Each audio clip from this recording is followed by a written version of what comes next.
welcome Rory Graves she's an author who wrote the book Haunted Racine, an award-winning author, because at the Wisconsin Broadcasters Association Awards back in May, amongst, how many hundreds of stations in the state of Wisconsin, radio stations, this show won first place for an interview, and it was your interview you made with us last year. I am just floored that won first place. Now, it's not like an Academy Award where you're going to get that role based on it. Oh, but yeah. I showed it to you. It's in the lobby. First place interview, Rory Graves, Haunted Racine. That's pretty good. Yeah, I'm pretty proud of that. Because you think about all the radio stations that entered, and they said, we got to get her to get the award next year. Anyway, so the book is Haunted Racine. The cover alone is spooky. Now, tell us what's on the cover, then I'll tell you why I'm bringing that up. So on the cover is Winslow Elementary School, which used to be known as the Third Ward School. It's near the lake. And Winslow Elementary is rumored to be haunted because most of the building was built over an old graveyard. Racine's first graveyard. Is it really? Yep. They just called it the Old Cemetery. Well, that's creepy. I know, right? Yeah, go ahead. I was just going to say, one of the biggest issues with that build was the fact that they had to exhume the bodies.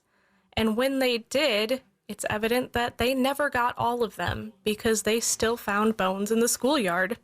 Now, did the kids find them? The kids found them during recess. What years are we talking about? Oh, probably I believe 1880s, 1890s were most of the... Imagine a kid coming to show and tell, hey, I found this in the front yard. It's a big femur bone. I mean... Yeah, a femur, yeah. Now, I pass that every morning on the way in. It's on 14th Street, right? If you pass St. Luke's, it's right after that when you're heading toward west. You'll see it there. And every morning I look. I passed it every morning for years. I never thought much about it. And now... I look for that light. Now, that light was not on when you took the picture. No, that was added in post. Yeah, but I still look for it every morning to see if that's on there. So kids were finding femur bones and everything, just in that eye. That's like the movie Poltergeist. Yeah, that's exactly what it reminds me of. You moved the tombstones, but you didn't remove the bodies. Yeah. And that's super common in a lot of old historic cemetery sites where they never got to all of the bodies. Now, I just went to, about a week ago, I went to a speaking thing in Union Grove. They had a thing on the Pioneer Cemetery, which was at the Bong Recreation Center, where it is, Bong is now. Oh, wow. And before they can build the runways and everything, it was supposed to be a big Air Force base. It never happened, though. Before they had to remove this cemetery. Now, this cemetery was built in the mid-1800s. Wow. Because locals that lived there, they didn't ship the bodies out 20 miles. They died, buried right there in between the farms. And so they had to move these bodies. And there were, I think, 19 or 20 of them, something like that. And they had to find homes for these bodies. You can just dump them. So they had to dig each one up. And I was talking to the woman who was giving the talk, and I said, now, they didn't have caskets like they do today that are pretty sturdy. These were just wood boxes and there was no embalming. I said, when they dug these up, I mean, they had it just to crumble. And they said they had people do what they hired who were very careful on how they remove these bodies. Most of them were put at Forest Home Cemetery in Milwaukee. They found a spot for them there. But they got to get rid of these bodies. Now, the spot, there's no markers where it was. She mentioned where it was, right off there where the runway is in the bushes. But that's kind of creepy, just having to get those bodies out of there. I can't imagine. And Winslow was just one of the places within a mile. There were two cemeteries. One was right on the bluffs of Lake Michigan. And the same thing happened there where they didn't actually want to build there, but they needed to exhume the bodies because the cemetery fell into disrepair. Most of them went to Mound Cemetery, but there were still some left behind, and every so often they would just fall into the lake because of lakeside erosion. Or the boys at Racine College, elementary, middle school boys, would find those coffins jutting out of the side of the Who built a land. cemetery on the bluff where waves can go? Who came up with that idea? Even I know that's not a place to build it's not a place to build a house, yet a cemetery. Honestly, I can't imagine how much more land used to be there that isn't anymore, because it had to have been significant for this much erosion to take. Now there's like maybe 10, 15 feet of land and then the lake. Well, I looked up to see the difference between a coffin and a casket. Mm-hmm. Because I hear people say both of them, and somebody said, well, they're not the same thing. From what I understand, the casket is like what we see, the big rectangle boxes, but a coffin is shaped more like it comes down like a body. Yeah. Where you can actually, and you see them in the Old West. They used to put these people up and like open the casket or the coffins and put them on display. These outlaws that were killed. They used to display them. And in the movie Unforgiven with Clint Eastwood, Morgan Freeman is on display after he's killed, and that's what starts Clint Eastwood on his murder spree to get these people who did this to his friend. But yeah, they put him on display. And I've seen pictures back in the 1800s, early 1900s. If a person in your family died, they used to dress them up, and they used to wire them so they looked alive, and they used to take a family portrait, one more family portrait with the person, and they were dead, but they didn't look dead. Same thing with outlaws. They used to take pictures with them, and they just wired them up so they looked like they were alive, put them in nice clothes. Kind of gruesome when you think about it, but you see those pictures all the time. Have you ever heard of Elmer McCurdy? No, I hope I'm not going to meet this person, am I? No, Okay. I sure hope not. This is not a Racine-based story, but your mention of outlaws reminded me. There actually was a man, Elmer McCurdy, who was a bank robber, and nobody ever claimed his body after he went to the morgue. And so the embalmer embalmed him as he would any other and put him on display in his window for a while. Oh, And that's what I'm talking about. yeah, he had people pay to see Elmer McCurdy, the big outlaw. He wasn't actually that big of an outlaw. And they would put coins in his mouth to pay their admission. They used to take bodies and put them in sideshows. Famous, what famous they would buy their bodies and bring them around like a traveling sideshow. And funny enough, that's exactly what happened. Two gentlemen came and claimed to be his relatives, and the embalmer let them released the body to them. They were actually part of the circus, so they took his body around to the circuses. And years upon years passed, ownership of this passed. Nobody remembered it was a real body anymore. And he actually ended up being used as a prop in a haunted house. And that's where they discovered him when they were filming The $6 Million Man. Really? Yep.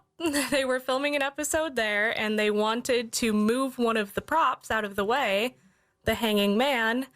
And when they were filming, they tried to move him, and his arm fell off, and they saw ligaments on the inside, and they were like, oh, mannequins don't have muscles on the inside. So the police had to come, and it took a long time to figure out where this body came from because it had moved hands so many times. But it was Elmer McCurdy from the Wild West. Well, I guess he lived a good life after he died anyway. He's useful life anyway. They're robbing banks. Whoa. We're talking to Rory Graves here from Haunted Racine. We've got some Haunted Racine stories to talk about, too, coming up in just a few minutes here, including the Taylor Orphanage, which I just went to about 2 weeks ago. I was there. And they wrote a book about the Taylor Orphanage. It was Under the Tarzan Tree, or The Tarzan Tree, which my wife and I read. And it kind of opened it opened our eyes to just the treasures in the Racine area. And there is a bell in front of the Taylor Orphanage now. It's on display. It's the original bell from the original orphanage. That is owned, it's on loan by a good friend of ours who's in here every month, Jim Messier. Yes, I love Jim. He's fantastic. He's in here every month, and it said on loan. Notice he didn't donate it. It says on loan, which means when the minute he wants it back, he gets it back. That's good. We're talking to Rory Graves, and she wrote the book Haunted Racine. Let's talk about some of the Racine haunts around here. And one of them I brought up only because I was just there a few weeks ago and read the book Under the Tarzan Tree or something like that. It's about the Taylor Orphanage on Taylor Avenue, right off Highway 11. You could see there. The building is still there, most of it anyway. And there's a big plaque, giant concrete It's memorial massive. out front. Yeah. So let's talk about that because there's got to be stories with an orphanage. Oh, yes, lots of stories. This is one of the few locations where I actually got to go on a paranormal investigation with a team to the Taylor Home Orphanage Asylum. And that was the Milwaukee Paranormal Investigators. And we went, I want to say it was about 2018, and investigated cottage number 5, which is one of the, I think there's 6 cottages on the property, kind of in a semicircle. Yeah, these community organizations use them now. Yeah. Yeah. And at that time, Evergreen Academy was using it for the lower grades for elementary. And we went there after dark and did an investigation because a lot of the teachers were hearing things and seeing things occasionally after hours. And, you know, teachers stay late to work on their stuff. So there were a lot of spooky stories they had. Most of them pertaining to the hallway.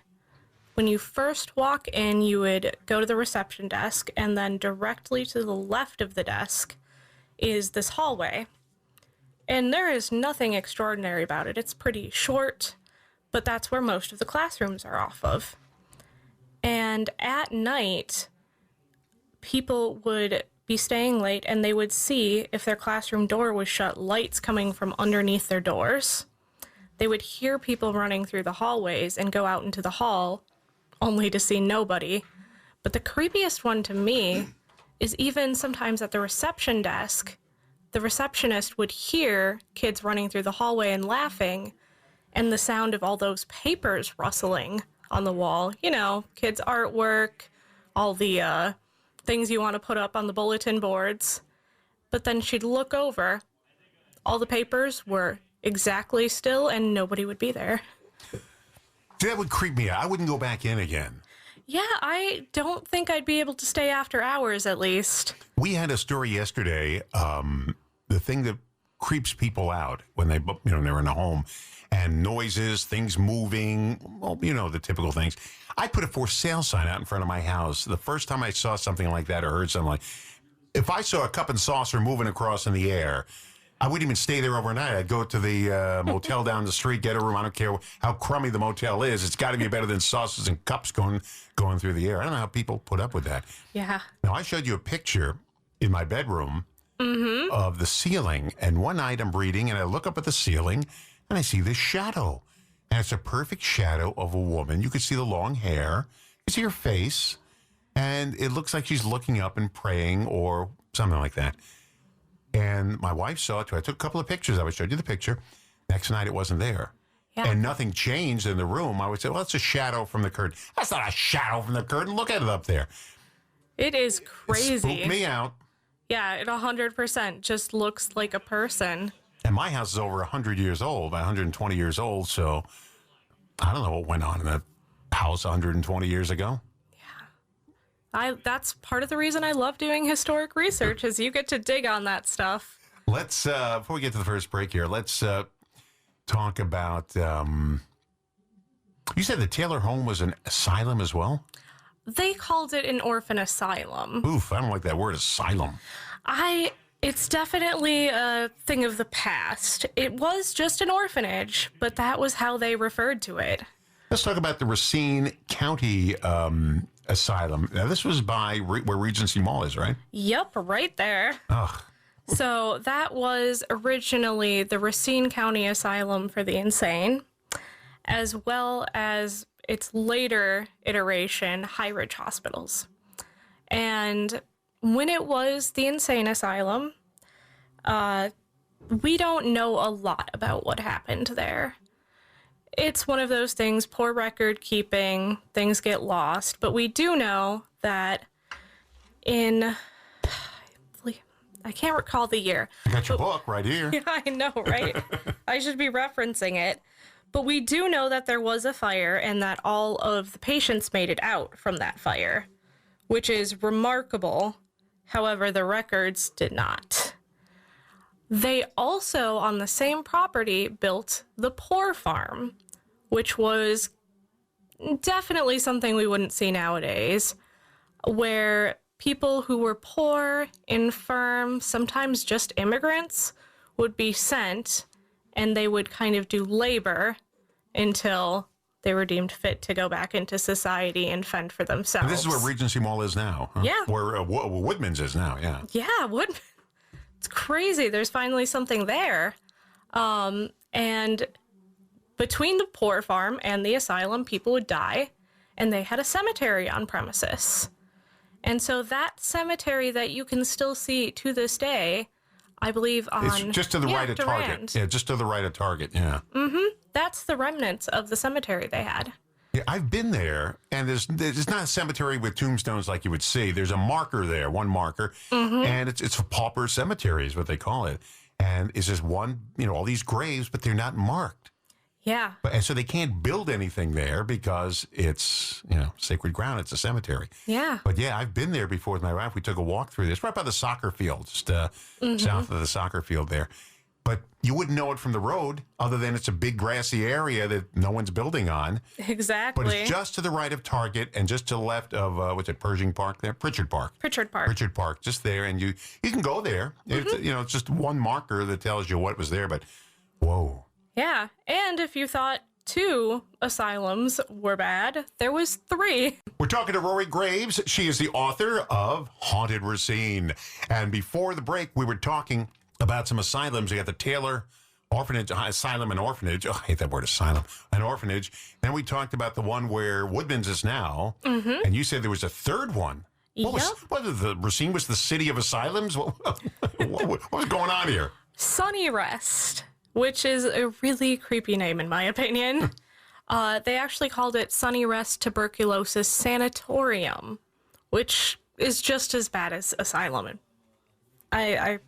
Those names just give you the chills, and they weren't as bad back then, but nowadays... But that's where people went when they had tuberculosis.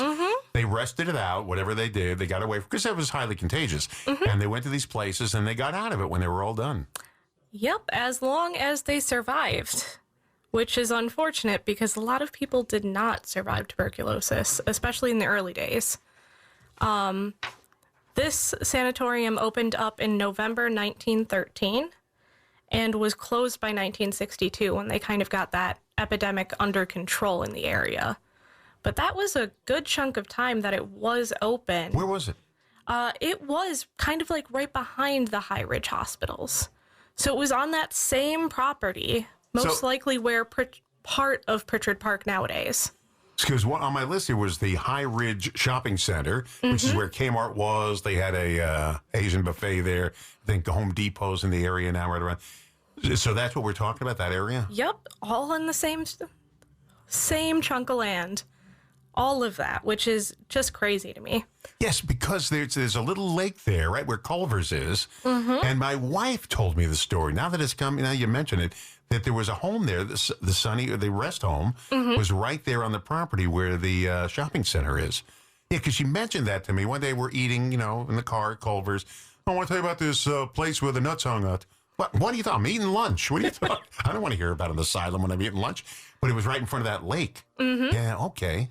Yeah, and the stories they've got around there are great. Actually, Ron Helmick, founder of Racine Paranormal Investigators. I've had him in here, yeah. Yeah, he used to work at that Kmart before it shut down, and he said things would fly off the shelves when nobody was around, and they would hear things crash and come around the corner and see nothing amiss. But some of the other employees also had experiences where Christmas music would just start blasting when they were closing down for the night. They had other incidences where carts would just start rolling around the area.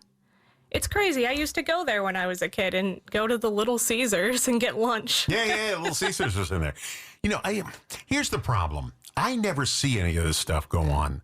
And I talk to people who claim they have seen it, but, I'm like, the people from Missouri, you know what their slogan is? It's the show me state. I don't believe it, so show me. And that's when I believe something. Yeah, just show it to me. Let me see something go on. I don't know if I can handle it once I see it. I think I'll be in an asylum once I see it. But people swear these things go on. Yeah. And you look at them, and they look to me like they're telling the truth. Mm-hmm. But why don't I see them? Like my sister-in-law. I'm going to tell this story. She speaks to the dead. She speaks to the dead. She can hear them. And one day she comes up, and I don't want to hear it. I tell her, I don't want to hear any of your stories because I don't believe this stuff. Just keep it to yourself. Yeah. And this is my first wife. And she, her sister comes up and says, I have to speak to Don right away. And he says, well, he didn't want to talk about this stuff. And he says, no, this is important. She says, I spoke to your aunt, but she said she's not really your aunt. And I said, aunt? But she's not. Uh-oh. I have an Aunt Lil who passed away, but she was my grandmother's friend. We just called her Aunt Lil because she was always hanging around and, she was part of the family. Aunt Lil. I said, now, go on. She said, she is your guardian angel. And she said, something bad is going to happen, but don't panic and don't worry about it. It will all come out okay. Wow. And I said, can you tell me about it? She goes, she didn't tell me much more than that. Mm-hmm. A few weeks later, something at this radio station I worked at, something really came down bad with one of the employees and accusations all over the place. Mm-hmm. And it turns out it was nothing. But anyway, it was people in the station were kind of upset about it because she was making these wild accusations against everybody. Not about me particular, but about, everybody in the building. Yeah. And nothing happened. She just drifted away and she went on the Home Shopping Network and hosted that for years. But nothing happened of it. And I told my boss this, and he said, I want to speak to this sister-in-law of yours because everything she said really happened. Now, do I believe it? No. But to come up and say your aunt, who's not really your aunt, came up with this story, and she said, something's going to happen, but don't worry, everything will work out.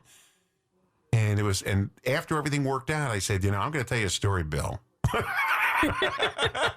Yeah, after it worked out. He said, well, I got to talk to you. I said, no, you're not talking to her. But she never gave readings for anybody in the family or children. Mm-hmm. No children, no family. And, but she said this one she had to talk to me about. Mm-hmm. Do I believe it? No. Do I believe it's a coincidence? Yeah. But I don't know. A heck of a coincidence, though. What a coinkydink. All right, let's talk about some more haunted places in Racine that we can go to and see. Yeah, absolutely. One of my favorites is actually out in the county in Rochester.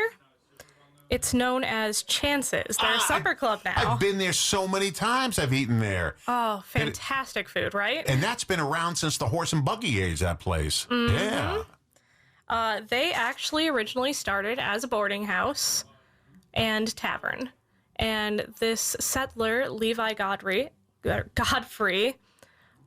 originally established it as a tavern and boarding house because it's pretty close to Highway 20. So this was a main thoroughfare for people traveling through Wisconsin before it even was a state. And they had a plank road that was about where Highway 20 is now. And because this was such a hot spot that people would stop, they had one of Wisconsin's first political conventions there. They called it Godfrey's Convention, and Gilbert Knapp, the founder of Racine, Wisconsin, was also there during that convention. But it is one of the oldest bars in the area, and there are 7 ghosts, supposedly, on premises. 7, which is crazy. Now, I've been there, and the upstairs, you can't go upstairs, more of a storage area upstairs above it, but you can see it. You can see it's old, and on the menu, they give the stories of this place, Chance's. It's a great restaurant. I've been there a million times. Mm-hmm. It's a wonderful restaurant and bar. And now I know things maybe I shouldn't know. I actually did get a chance to go up to that second floor, and that's where they have their famed springboard ballroom floor. Yes, yes. Apparently, they can never host parties up there because you can just hear every footstep way too well downstairs. That the springboard was nice back in the day, but now it's kind of, aged and everything gets really loud. But that also means when nobody is up there and they hear footsteps. Uh-oh. Who's dancing? Who's dancing on the ballroom floor? And that might just be the lady in green. Supposedly, there is a woman in green who inhabits the second floor who may have been a lady of the night, who was in love with a Civil War soldier who inhabits the first floor, and their two planes never cross. We're scaring you out of your jammies this morning. We're talking to Rory Graves, author of Haunted Racine. By the way, where can people get this book? I've seen it in different places. Yeah, absolutely. The Historical Society sells it right over here. Yeah. Yep. And also Racine Art Museum, Amazon, Barnes & Noble, and some Walgreens around the area. Oh, that's right. They do. They have a local book section there. Yeah, I've seen it there. There's a whole series of books from Wisconsin and so forth. Mm-hmm. And this was there, Haunted Racine. I did see it there. It's a great book. And it's an easy read, too. You go right, goof around. You go right to the ghosts. Right Absolutely. To the where the haunted. Do you want to pick out a place? Sure. Pick out a place for me. Then I have some in case you want, but you pick out your place. All right. So one of my favorite places has got to be the Bell City Opera House. Now, where was that? Oh, I know where the opera. It's on Main Street. Mm-hmm. I have a picture of it in my living room, a drawing we bought. It's right where a print is now, I think. There's a parking lot there, an empty lot. Oh, different opera house. Oh, that's a different opera house? Yeah. Okay, then I don't have a picture of it. Chapter 1. And actually, it's on 6th Street in College. Okay. So pretty close, stone's throw away, honestly. And it now is the building that used to have the YMCA and Red Cross Drug Company in it. So this one, when I went there, it was still, they had Social on 6th, which was owned by Joan Rory, Perennial Soaps, Long Shot Vinyl, and Roberta's.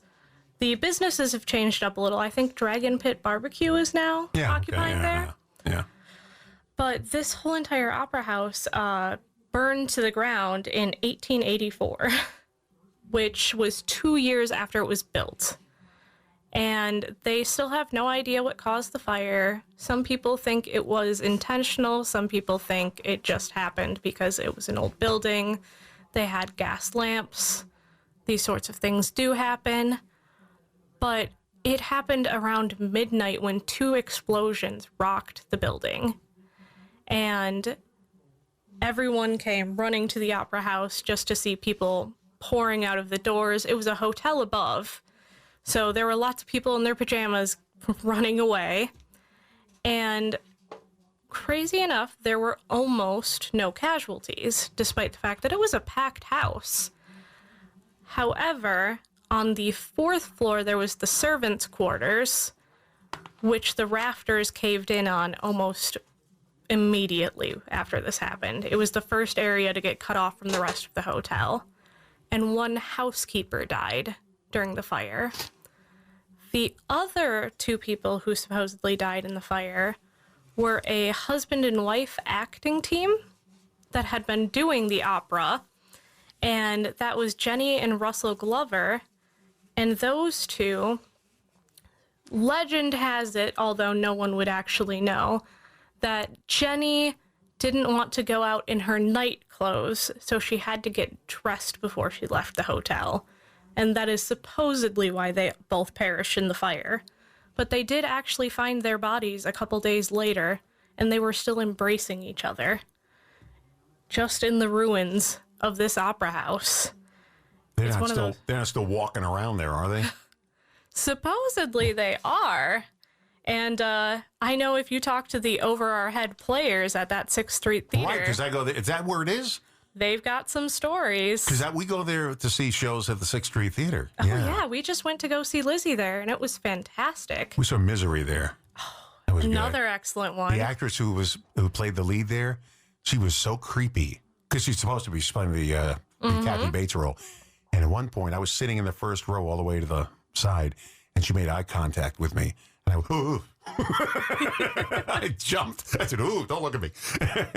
There's stories, even in Chicago, where we saw Jersey Boys. I forget what the Oriental, I'm trying to remember the theater we saw it in. It used to be the Iroquois Theater. Yeah. And that burned to the ground, too. And hundreds of they'll line the bodies of the alleyway with all the people, because this was when fire laws weren't like they are today. Oh, yeah. And these people, during a performance, the curtain caught fire. And when that happened, it was just blazes everywhere. But the theater's still there today. And I got to believe there's stories of that Iroquois Theater. I'm sure there are. And then there was the Iroquois, I think it was the Iroquois boat that went over. Remember the one that overturned in Chicago? It had all the workers from General Electric. Oh, yeah, I do recall. I think that was called was that the, well, I hope it wasn't called the Iroquois, because I'd never name anything Iroquois after that. It's like a Titanic. Yeah, that was the boat that flipped. And they had all because everybody went to go see something, and they went to one side of the ferry, and the ferry all flipped, and all the workers from General Electric, a lot of them they were killed. The ferry ended on top of them. You looking it up? Yeah, I was trying, but What's the name of that boat? I can't find it. Wow, I thought it was Iroquois. I hope not, because I would never want to use that name for anything else. All right, we have time for one more. Give us a good story here in Racine. Now, we talked about this last time, but it's something people can relate to because they see it on Main Street, the Masonic Temple. Yes, they're going to be... Look at that smile that came on her face when I said Masonic Temple. They're going to be doing a podcast called Haunted Racine there pretty soon, I think October 24th. So I'm looking forward to listening to that myself. You did that with the Racine County Eye? Is that a different one? Yeah, Racine County Eye is the one that's putting it on. Yeah. Yeah, I'm not involved, but I'm excited to listen to it. Yeah, Denise is here all the time from Racine County Eye. Yeah, Ron Helmick and Wendy Spencer, and she is the caretaker of the building. And when I went with her through the Masonic Temple for the research for this book, she had so many stories. Just stories upon stories. Well, it's an old building. A lot went on there. And just the name Masonic Temple kind of gives you a feel. Oh, yeah.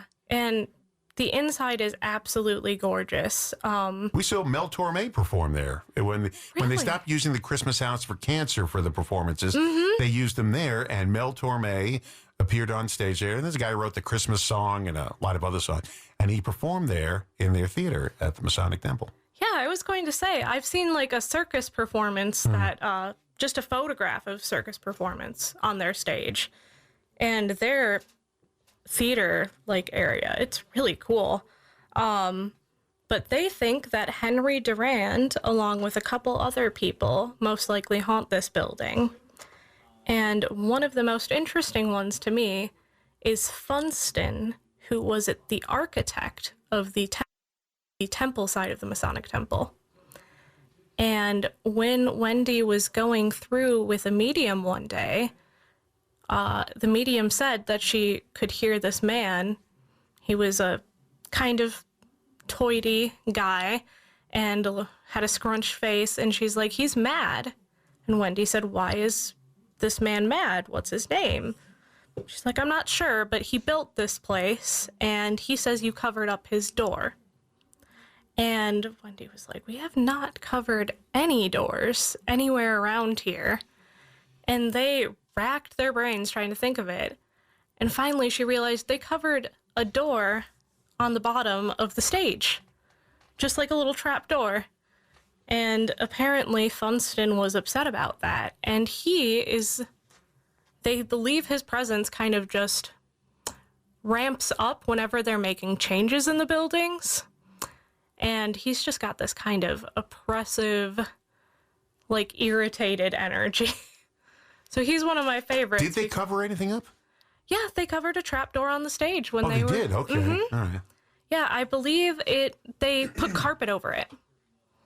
And apparently he was mad about that. But Henry Durand, the other supposed haunt of the building, is known to be really friendly and protective. And he had a bunch of daughters.